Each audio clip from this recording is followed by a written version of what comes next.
Team matters. Soft tissue damage. That's what doctors are mostly dealing with after the bombings in Boston. And they're removing shrapnel, mostly metal pellets, from people who are hurt in those attacks. But what they can't fix, the lifelong scars. Our Brad Hicks reports from Boston. Good evening. This is the Boston Medical Center. Many of the critically hurt still here, their bodies deeply damaged by the blasts on Boylston Street.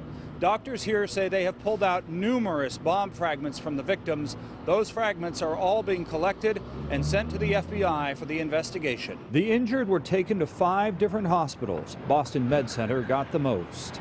Of the 19 patients that were admitted, 16 received emergent operations within the first 18 hours. Some have already had several surgeries, gruesome wounds that brought them to the brink of death, such as Sydney Corcoran on the ground, her life bleeding out from the severed artery in her leg, a makeshift tourniquet tied tightly to stop the flow.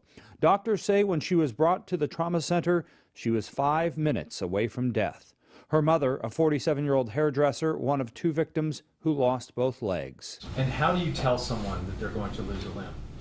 Well, you have to be honest with patients about that, and it's a very difficult thing. At this point, 13 people have lost limbs, many at Boston Med. As of today, 7 amputations in 5 patients. Doctors here are certain with such horrific injuries, the first responders saved many more from dying before reaching the hospital. I cannot sing the praises higher than for the EMS services. Many of the victims face years of recovery and a lifetime of challenges.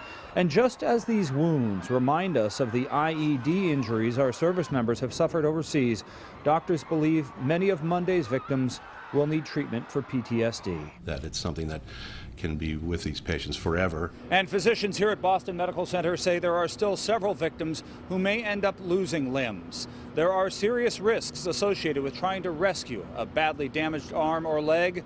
Difficult decisions that will be made in the days ahead. In Boston, Brad Hicks, Fox 6 News. And for more on the Boston bombings anytime.